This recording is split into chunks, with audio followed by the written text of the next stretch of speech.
सरकार का शरद चंद्र पवार पार्टी की तरफ से खड़ा हूं, जिस पार्टी को चिल्ला चिल्ला कर हम ओरिजिनल है ये कहने की नौबत नहीं आती, क्योंकि महाराष्ट्र की जनता ने फैसला कर दिया है कौन असली है और कौन नकली है।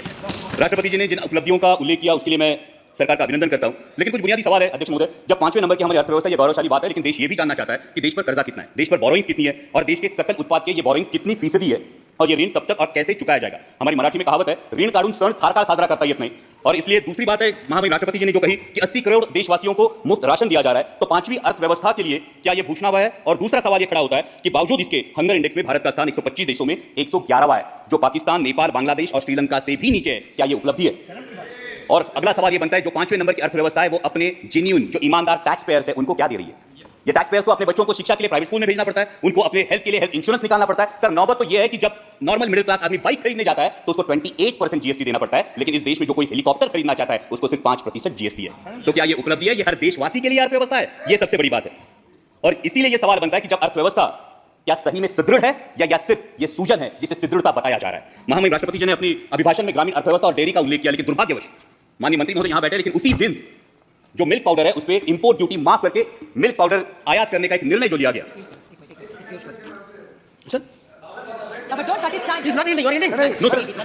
ये दूध उत्पादक किसानों के लिए एकदम गलत बता रहे हैं। इससे आई वांट टू इनकी जानकारी के लिए और पूरे सदन की जानकारी के लिए, शरद पवार जी जब कृषि मंत्री थे उस समय उन्होंने एक टीआरक्यू दिया था, एक समय 10,000 टन का, बाद में 25,000 टन का, और उस समय मिल्क पाउडर रिपोर्ट हुआ।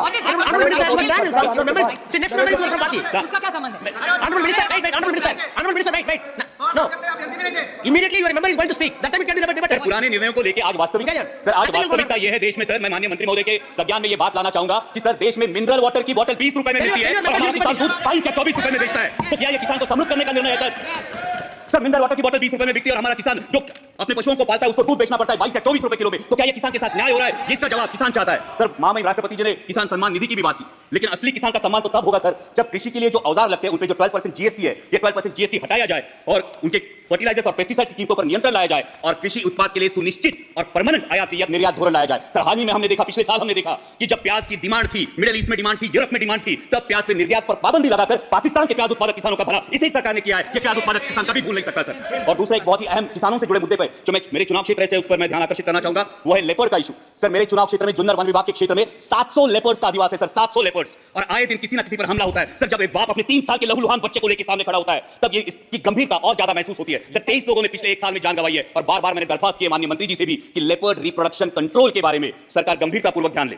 महामहिम राष्ट्रपति जी ने अपने अभिभाषण में इंफ्रास्ट्रक्चर की भी बात की, जो 3,82,000 किलोमीटर हाईवे हुए उसके लिए मैं सरकार का अभिनंदन करता हूं, लेकिन जिस रेलवे ट्रांसपोर्ट के लिए 1/3 कॉस्ट लगती है और एक ऑयल इंपोर्टिंग कंट्री के लिए इन रेलवे में कितना इजाफा हुआ ये भी हम जानना चाहते हैं। और दूसरी बात यह जिन प्रोजेक्ट के लिए महाराष्ट्र गवर्नमेंट ने 50% कॉस्ट शेयरिंग के लिए अनुमति दी थी वो 3 प्रोजेक्ट है सर, अहमदनगर, बीडपरली, वर्धा, यवतमाल, नांदेड़ और वर्षा और गढ़चिरौली, जो 3 साल में रेलवे कंप्लीट करने वाला था। आज 15 साल बाद भी ये प्रोजेक्ट निर्माणाधीन है, ये इनकम्प्लीट है। और महाराष्ट्र के गोल्डन ट्रायंगल को जोड़ने वाली पुणे नासिक रेलवे जैसा एक एम्बिशियस प्रोजेक्ट, जिस प्रोजेक्ट की फाइल कैबिनेट अप्रूवल के लिए पिछले 2 साल से पड़ी है, ना उसको कैबिनेट अप्रूवल मिल पा रहा है और ना ही इसकी इंप्लीमेंटिंग एजेंसी तय हो रही है। साथ ही में दौड़ से पुणे तक जो लोकल की डिमांड है, ये भी डिमांड अब तक उसकी आपूर्ति नहीं की गई है। सर डिफेंस सेक्टर के रिफॉर्म की महामहिम राष्ट्रपति जी के अभिभाषण में बात हुई और आज ही मैं जब भाषण सब सुन रहा था तब भारतीय न्याय संहिता के अंग्रेजों के जमाने के कानूनों को बदलने की जो बात हुई, लेकिन सर डिफेंस के बारे में रेड जोन का ये मुद्दा जो पिंपरी चिंचवड़ में और देश के 13 राज्यों में रेड जोन लागू होता है, ये रेड जोन 1903 के इंडियन डिफेंस एक्ट अंग्रेजों के जमाने के कानून के तहत 2000 यार्ड का लागू होता है, लेकिन 1970 में जो स्टेक रेगुलेशंस हमने अपनाए, जो यूएन के स्टेक रेगुलेशंस हमने अपनाए, जिसको 2005 में अमेंड किया गया, उस स्टेक रेगुलेशन के तहत 200 से 500 मीटर सिर्फ रेड जोन की मर्यादा होनी चाहिए। और इसलिए रेड जोन क्या है? रेड जोन ये होता है जो डिफेंस का जो सेक्टर होता है, ये डिफेंस के सेक्टर के इसमें निर्माण के लिए अनुमति नहीं दी जाती, इन घरों को गैर कानूनी करार दिया जाता है। और इसलिए मेरी दरख्वास्त है कि अंग्रेजों के इस कानून को त्याग कर 1905 के इंडियन डिफेंस एक्ट को त्याग कर स्टेक रेगुलेशंस के तहत 500 मीटर के परे रेड जोन हटाया जाए और लाखों देशवासियों को राहत दी जाए। सर अगला मुद्दा युवाओं की जो बात हुई, महामहिम राष्ट्रपति जी के अभिभाषण में लीडर ऑफ अपोजिशन ने नीट का भी मुद्दा उठाया। ये करोड़ों भारतीय युवाओं के एस्पिरेशन का मुद्दा है सर, और नीट को लेकर बहुत असमंजस है। सब जगह पे नीट का सिलेबस सीबीएसई बोर्ड के तहत है, जो बच्चे स्टेट बोर्ड में पढ़ाई करते हैं उनको क्लासेस लगाने से कोई दूसरा ऑप्शन नहीं बचता और क्लासेस की फीस लाखों में चली जाती है। और अभी नीट पेपर लीक के इल्जामों के बाद ये असमंजस युवाओं में क्या रीनीट होने वाली है? अगर रीनीट होती है तो जिन बच्चों ने ईमानदारी से पढ़ाई की उन बच्चों का क्या होगा? और अगर रीनीट और इस फैसले में अगर देरी लग जाती है तो सर एमबीबीएस का जो सिलेबस है फर्स्ट ईयर का, जिसमें फाउंडेशन होता है, एनाटॉमी, फिजियोलॉजी और बायोकेमिस्ट्री का जो 1 साल होता है, ये अगर कम कर दिया जाए तो युवाओं में जो एमबीबीएस एस्पायरेंट्स है उनका ये फाउंडेशन वीक हो जाएगा। सर दूसरा युवाओं से लेकर मेरे महाराष्ट्र में एक बहुत अहम मुद्दा है, वो मराठा आरक्षण का। मराठा आरक्षण को लेकर महाराष्ट्र में बहुत बड़ा आक्रोश है और उसी को लेकर ओबीसी के युवाओं में अपने आरक्षण को लेकर चिंता भी है। इसलिए मेरी सदन के माध्यम से सरकार से दरख्वास्त है कि जातिगत जनगणना कराई जाए और किसी भी के आरक्षण को ठेस ना पहुंचाते हुए मराठा समाज को भी आरक्षण दिया जाए। और सर अंत में मराठी में इतना ही कहूंगा कि जलवायू की महामहिम राष्ट्रपतीजीने बात की, लेकिन आताच आमच्याकडे माऊलींच्या पालखीचं प्रस्थान झालंय आणि इंद्रायणी माई अजूनही फेसाळलेली आहे. करोडो रुपयांचा खर्च होऊन सुद्धा जर आमच्या वारकऱ्यांचं श्रद्धास्थान असलेली आमच्या इंद्रायणी माईला जर मोकळा श्वास मिळत नसेल तर नक्की हा पैसा जातो कुठं, या नदी सुधार प्रकल्पाचा विचार व्हावा. सर, साथ ही में आपातकाल की बात हुई, लेकिन सर वास्तविकता यह है कि 1980 में जनरल इलेक्शंस में इसी देश की जनता ने 353 सीट्स देकर इसी कांग्रेस को वापस सत्ता में बिठाया था. तो ये मैं जानना चाहूंगा कि बार बार पुरानी जख्मों को कुदेरने से क्या हासिल होगा. और जब हम डिक्लेयर्ड इमरजेंसी की बात करते हैं तो देश में अनडिक्लेयर्ड इमरजेंसी की भी चर्चा होती है. सर, कुछ सालों पहले सर शोले करके एक मूवी आई थी, उसमें डायलॉग का शायद आपको भी याद होगा कि दूर किसी दराज में जब बच्चा रोता है तो मां कहती है सो जा वरना गब्बर आ जाएगा. सर, हालात ऐसे थे कि जब विपक्ष का कोई नेता सरकार के खिलाफ बोलता है तो उसको बोला जाता है जो खोजा सरकार के खिलाफ मत बोल वरना ईडी सीबीआई या इनकम टैक्स आ जाएगा.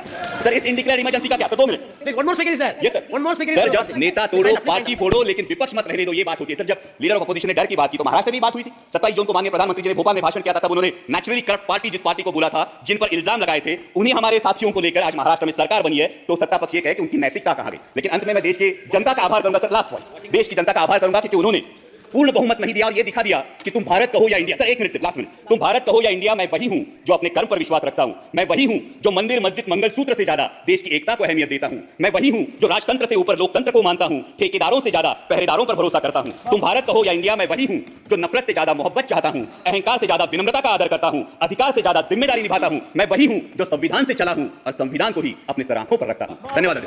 Thank you, Shri Dharamveer Singh.